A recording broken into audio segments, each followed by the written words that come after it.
yes, Jennifer's Body, another gay TV show or movie, actually, in the 2009, early 2009, starring a lot of people's gay awakening, Megan Fox. Now, personally, this movie and her were both my gay awakening. This movie is gay in the sense of the two homophobic boys in the back of the classroom, whether it's not, like, explicitly gay, but, like, it's fucking gay. Like, there's no denying that it's queer in some form or another. You can tell it's 2009, however, because they do use the F slur, R slur, and mention MySpace a handful of times, so that's quite nice. The show's garnered a lot of cult following in recent years due to the feminist themes and the queer themes in the movie.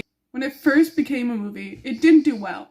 It got back its money, but it didn't make a lot. Initially, it was seen as an appeal to male in the woman-on-woman action horror. However, there's a lot of feminist themes when you look into it. Rope, you know what I mean? Themes, if you've seen the movie. First, when Jennifer gets murdered, is an allegory for I don't know how to say this without YouTube breaking into my fucking door and whooping my ass.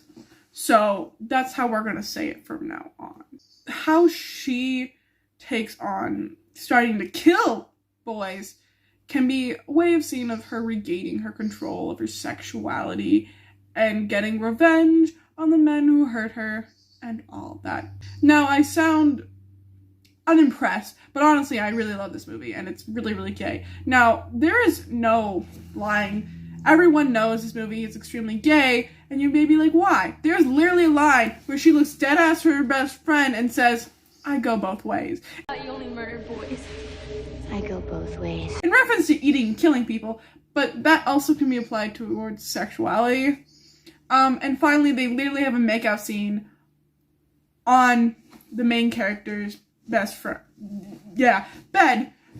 And it's really fucking gay. The synopsis of this movie is basically Jennifer has a nerdy best friend named Needy. Yeah. Anyways, they go to this little rock band concert, evil indie rock band. If you think of an evil band, you're probably thinking heavy metal, punk, rock, not indie. They're like indie rock, I'd say, but still, you're not thinking of these guys as evil Satanists. Anyways, they take her after burning down the entire fucking bar, and they sacrifice her to a demon thinking she's a virgin, because you need a virgin for the sacrifice.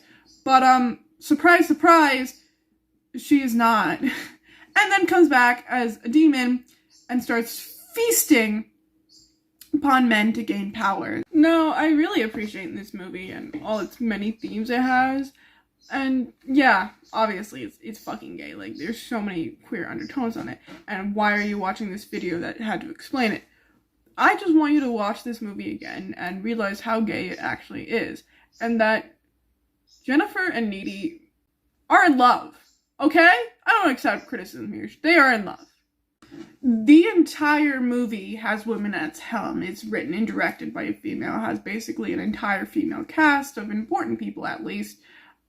Except a handful of men that almost immediately die. But all the men that exist in it are one-dimensional. There's a jock who is sad about his best friend's death. An emo boy who is cool and writes shit and wants to fuck Jennifer. Yeah. And then the boyfriend who's just kind of concerned band nerd and is kind of not likes Jennifer because Jennifer always steals away Needy from him. And in the end, he dies, so it doesn't really matter. And then Jennifer dies, and yeah. We know Jennifer is bi, but in my opinion, Needy is also at least bi, because of this one specific scene in the bar where Jennifer is watching the band play quietly, and they're both holding hands, which is like a normal thing. But the entire time the band is playing, Needy is staring directly at Jennifer, with a smile on her face, but as soon as Jennifer pulls her hands away slowly while watching the band, Needy's smile slowly starts to fade and feels sad, genuinely. Now, this entire movie could be a coming-of-age sexual awakening movie, in my opinion, because of the making out in the bed. Needy also expresses a sort of interest in Jennifer. I'm not saying that Jennifer seems to have weird control where everyone wants her, which she's hot. I want her.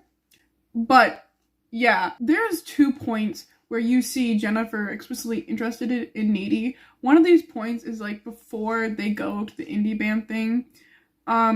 Jennifer says to wear something cute while biting her lip and looking Needy up and down, which is pretty fruity in my opinion, because I wouldn't bite my lip, look up and down my friends and be like, wear something cute. I would just simply say, wear something cute. I would not be gay like that. I am gay for my friends, mind you, but not in this way. Later it was explained look cute meant look good, but don't look better than Jennifer. But like, fuck that. I literally titled in my script, this is some gay shit, because it sent me into a small gay panic. Directly after Jennifer is sacrificed and comes back as a demon, she goes to visit Needy.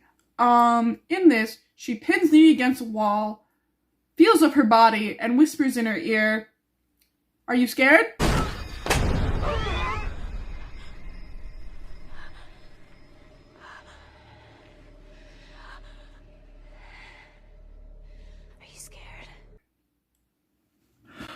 I'm not scared. There's another deep feeling inside me right now, Megan Fox, but that is not it. Next day, Jennifer, after being sacrificed, is completely fine and acts completely fine, mainly because she eats a random kid who's referred to the entire movie as Ahmed from India, which is another sign of the times, if I might say.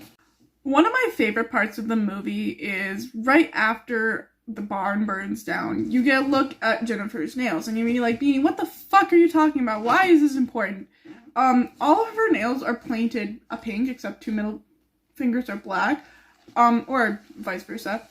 You see, back in the olden times, where being queer, you couldn't just wear a gay pin without getting the shit beaten to you by some poor conservative Trumpy. You used to do this to queer code yourself so that other queer people would realize you are also queer. And she is bisexual, it's confirmed. This is just a fun little fact. Nowadays, it's just a trend to have your nails painted like this. Then,